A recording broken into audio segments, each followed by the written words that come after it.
ಸಖತ್ ಖಾರ ಬಣ್ಣ ಮತ್ತು ರುಚಿ ಆಚಿ ಚಿಲ್ಲಿ ಪೌಡರ್. ಸಿದ್ದರಾಮಯ್ಯ ಮತ್ತು ಡಿಕೆ ನಡುವಿನ ಸಿಎಂ ಕುರ್ಚಿ ಫೈಟ್ಗೆ ತಾತ್ಕಾಲಿಕ ಬ್ರೇಕ್ ಬಿದ್ದಿದೆ. ಇದೇ ಹೊತ್ತಿನಲ್ಲಿ ಡಿಕೆ ಶಿವಕುಮಾರ್ ಪವರ್ಫುಲ್ ದೇವಸ್ಥಾನಕ್ಕೆ ಹೋಗಿ ಅಲ್ಲಿ ಹೋಮ, ವಿಶೇಷವಾದಂಥ ಅಭಿಷೇಕ ಹಾಗೂ ಪೂಜೆ ಮಾಡಿಸಿದ್ದಾರೆ. ಆ ಮೂಲಕ ಇಷ್ಟಾರ್ಥ ಸಿದ್ಧಿಗಾಗಿ ಪ್ರಾರ್ಥನೆ ಮಾಡಿದ್ದಾರೆ.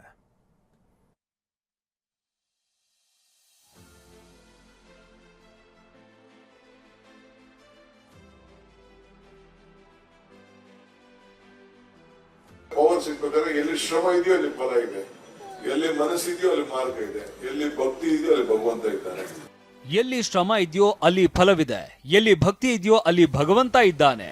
ದೇವರು ವರಾನೂ ಕೊಡಲ್ಲ, ಶಾಪಾನೂ ಕೊಡಲ್ಲ, ಅವಕಾಶ ಮಾತ್ರ ಕೊಡ್ತಾನೆ. ಇದು ಡಿಸಿಎಂ ಡಿಕೆಶಿ ಪದೇ ಪದೇ ಹೇಳುವ ಡೈಲಾಗ್. ನಿನ್ನೆಯಷ್ಟೇ ಸಿಎಂ ಸಿದ್ದರಾಮಯ್ಯ ಜೊತೆ ಬ್ರೇಕ್ಫಾಸ್ಟ್ ಮೀಟಿಂಗ್ ಮಾಡಿದ್ದ ಡಿಕೆಶಿ, ನಮ್ಮಲ್ಲಿ ಯಾವುದೇ ಗೊಂದಲ ಇಲ್ಲ, ಗುಂಪುಗಾರಿಕೆ ಇಲ್ಲ, ಹೈಕಮಾಂಡ್ ಹೇಳಿದಂತೆ ಕೇಳೋದಕ್ಕೆ ನಾವು ನಿರ್ಧರಿಸಿದ್ದೇವೆ ಅಂತ ಒಗ್ಗಟ್ಟಿನ ಮಂತ್ರ ಜಪಿಸಿದ್ದಾರೆ. ಇದರಿಂದ ಸಿಎಂ ಕುರ್ಚಿ ಕದನಕ್ಕೆ ತಾತ್ಕಾಲಿಕ ವಿರಾಮ ಬಿದ್ದಿದೆ ಎನ್ನಲಾಗಿತ್ತು. ಇದಾದ ಕೆಲವೇ ಗಂಟೆಯಲ್ಲಿ ಡಿಕೆಶಿ ಇಷ್ಟಾರ್ಥ ಸಿದ್ಧಿಗಾಗಿ ದೇವರ ಮೊರೆ ಹೋಗಿದ್ದಾರೆ. ಹೀಗಾಗಿ ಕುರ್ಚಿ ಯುದ್ಧದ ಕಿಚ್ಚು ಇನ್ನೂ ಆರಿಲ್ಲ ಅನ್ನೋದು ಪಕ್ಕಾ ಆಗಿದೆ. ಮಂಡ್ಯದ ಭೂ ವರಹನಾಥ ಸ್ವಾಮಿಗೆ ಡಿಕೆಶಿ ದಂಪತಿ ಪೂಜೆ. ಇಷ್ಟಾರ್ಥ ಸಿದ್ಧಿಗಾಗಿ ಹೋಮ ಹವನ, ಶಿವನ ಆಟ ಬಲ್ಲವರಿಯಾರು. ಮಂಡ್ಯ ಜಿಲ್ಲೆಯ ಕೆಆರ್ಪೇಟೆ ತಾಲೂಕಿನ ಕಲ್ಲಹಳ್ಳಿ ಗ್ರಾಮದಲ್ಲಿ ಇರುವ ಐತಿಹಾಸಿಕ ಪ್ರಸಿದ್ಧ ಭೂ ವರಹನಾಥ ಸ್ವಾಮಿ ದೇಗುಲಕ್ಕೆ ನಿನ್ನೆ ಡಿಕೆಶಿ ದಂಪತಿ ಭೇಟಿ ನೀಡಿದ್ರು. ಸರಿಸುಮಾರು 2 ಗಂಟೆಗಳ ಕಾಲ ವಿಶೇಷ ಪೂಜೆ ಸಲ್ಲಿಸಿದ್ರು. 1000 ಲೀಟರ್ ಹಾಲಿನಿಂದ ಅಭಿಷೇಕ ಮಾಡಿಸಿದ್ರು.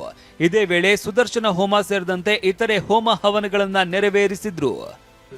ಇಲ್ಲಿ ಅಧಿಕಾರ ಸಿದ್ಧಿ, ಭೂಮಿ ಯೋಗ, ಕೋರ್ಟ್ ಸಂಬಂಧವಾದ ವ್ಯಾಜ್ಯಗಳ ನಿವಾರಣೆ, ಮದುವೆ, ಈ ಎಲ್ಲವನ್ನೂ ಭಗವಂತ ಕರುಣಿಸ್ತಾನೆ.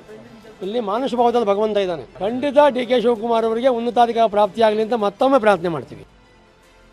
ಕೋರಿಕೊಂಡಿದ್ದನ್ನು ನೆರವೇರಿಸುವ ಶಕ್ತಿ ಇರುವ ದೇವಾಲಯ. ಡಿಕೆಶಿ ತಿಹಾರ್ ಜೈಲಿನಲ್ಲಿ ಇದ್ದಾಗಲೂ ಅತ್ತೆ ಮಾವ ಪೂಜೆ ಸಲ್ಲಿಸಿದ್ರು. ಭೂ ವರಹನಾಥ ಸ್ವಾಮಿ ದೇವಾಲಯದಲ್ಲಿ ಸಾಕ್ಷಾತ್ ವಿಷ್ಣುವರಹ ಅವತಾರದಲ್ಲಿ ಭೂದೇವಿಯನ್ನ ಕೂರಿಸಿಕೊಂಡಿರುವ ಬೃಹತ್ ವಿಗ್ರಹ ಇದೆ. ಇಲ್ಲಿ ತಾವು ಅಂದುಕೊಂಡಿದ್ದನ್ನ ಪ್ರಾರ್ಥನೆ ಮೂಲಕ ಸ್ವಾಮಿಗೆ ಸಲ್ಲಿಸಿದ್ರೆ ಇಷ್ಟಾರ್ಥ ಸಿದ್ಧಿಯಾಗುತ್ತೆ ಎಂಬ ನಂಬಿಕೆ ಇದೆ. ಹೀಗಾಗಿ ನಿನ್ನೆ ಡಿಕೆಶಿ ಇಲ್ಲಿಗೆ ಬಂದು ವಿಶೇಷ ಪೂಜೆ ಸಲ್ಲಿಸಿದ್ದಾರೆ. ಇನ್ನು ಹಿಂದೆ ಡಿಕೆಶಿ ತಿಹಾರ್ ಜೈಲಿನಲ್ಲಿ ಇದ್ದಾಗ ಇವರ ಅತ್ತೆ ಮಾವ ಇಲ್ಲಿಗೆ 4 ಬಾರಿ ಬಂದು ಪೂಜೆ ಸಲ್ಲಿಸಿದ್ರಂತೆ. ಅಷ್ಟೇ ಅಲ್ಲ, ಬೇರೆ ಪಕ್ಷದಲ್ಲಿ ಇರುವ ಶಾಸಕರೊಬ್ಬರು ಡಿಕೆಶಿಗೆ ಈ ದೇಗುಲಕ್ಕೆ ಭೇಟಿ ನೀಡುವಂತೆ ಹಲವು ಬಾರಿ ಹೇಳಿದ್ರಂತೆ. ಹೀಗಾಗಿ ತಾವು ಭೇಟಿ ನೀಡಿದ್ದಾಗಿ ಡಿಕೆಶಿ ತಿಳಿಸಿದ್ದಾರೆ. ನನಗೆ ಉನ್ನತ ಹುದ್ದೆ ಸಿಗಲಿ ಅಂತ ಹೋಮ ಮಾಡಿರೋದು ನನಗೆ ಗೊತ್ತಿಲ್ಲ ಅಂತ ಹೇಳಿದ್ದಾರೆ. ನಮ್ಮ ಅತ್ತೆ ಮಾವ ಇಲ್ಲಿಗೆ ಬಂದಿದ್ರಂತೆ, 4 ಬಾರಿ ಬಂದಿದ್ರಂತೆ. ಬಹಳ ಅದ್ಭುತವಾದಂಥ ಒಂದು ಐತಿಹಾಸಿಕವಾದಂಥ ಪವಿತ್ರವಾದಂಥ ಒಂದು ಧಾರ್ಮಿಕ ಕ್ಷೇತ್ರ. ಈ ಭಗವಂತ ನನ್ನನ್ನು ಕರೆಸ್ಕೊಂಡು, ಈ ಭೂತಾಯಿ ಇಬ್ಬರು ಕೂಡ ಕರೆಸ್ಕೊಂಡು ಭಾಳ ಸಂತೋಷದಿಂದ ಇಲ್ಲಿ ಪೂಜೆ ಕೆಲಸ ಕೂಡ ಪ್ರಾರ್ಥನೆ ಮಾಡಿದ್ದನ್ನು ನಾನು ನೋಡಿದ್ದೇನೆ. ಸೊ ರಾಜ್ಯಕ್ಕೂ ಕೂಡ ಒಳ್ಳೆಯದಾಗಬೇಕು.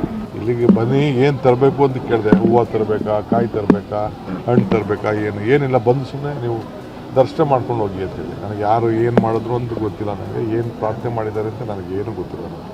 ಇನ್ನು ಡಿಕೆಶಿಗೆ ಮಾಜಿ ಸಚಿವ ಬಿಜೆಪಿ ಮುಖಂಡ ನಾರಾಯಣಗೌಡ ಕೂಡ ಸಾಥ್ ಕೊಟ್ಟಿದ್ದಾರೆ. ಈ ಬಗ್ಗೆ ಪ್ರತಿಕ್ರಿಯಿಸಿದ ಕೆಸಿ ನಾರಾಯಣಗೌಡ, ಶೀಘ್ರದಲ್ಲೇ ಡಿಕೆ ಶಿವಕುಮಾರ್ ಮುಖ್ಯಮಂತ್ರಿ ಆಗ್ತಾರೆ ಅಂತ ಹೇಳಿದ್ರು. ಮುಖ್ಯಮಂತ್ರಿಗಳಿಗೆ ಉಪಮುಖ್ಯಮಂತ್ರಿಗಳು ಕ್ಲಿಯರ್ ಆಗೋಗಿದೆ. ಅವ್ರಿಗೆ ಸಿಎಂ ಆಗೋದನ್ನ ಯಾರು ತಡಿಲಿಕ್ಕೆ ಸಾಧ್ಯ ಇಲ್ಲ ಅಂತ ನಾನು ಹೇಳಿಕ್ಕೆ ಬಯಸ್ತಾ ಇದ್ದೀನಿ. ಅದೇನೇ ಇರಲಿ, ಪವರ್ ಶೇರಿಂಗ್ ಬಗ್ಗೆ ಮೊದಲೇ ಒಪ್ಪಂದವಾಗಿದೆ. ನವೆಂಬರ್ 20ರ ಬಳಿಕ ಡಿಕೆಶಿ ಸಿಎಂ ಆಗೋದು ಪಕ್ಕಾ ಅಂತ ಬೆಂಬಲಿಗರು ಆಸೆಗಣ್ಣಿನಿಂದ ನೋಡ್ತಾ ಇದ್ರು. ಆದ್ರೆ ಅದ್ಯಾಕೋ ಬಂಡೆಗೆ ಅಡೆತಡೆಗಳು ಎದುರಾಗ್ತಾ ಇದೆ. ಹೀಗಾಗಿ ಇಷ್ಟಾರ್ಥ ಸಿದ್ಧಿಗಾಗಿ ದೇವರ ಮೊರೆ ಹೋಗ್ತಾ ಇದ್ದಾರೆ. ಶಿವನ ಆಟ ಬಲ್ಲವರ್ಯಾರು, ಅಧಿಕಾರದ ಗುಟ್ಟು ಏನಿದ್ಯೋ ಗೊತ್ತಾಗ್ತಾ ಇಲ್ಲ. ದಿಲೀಪ್ ಚೌಡಹಳ್ಳಿ, TV9 ಮಂಡ್ಯ.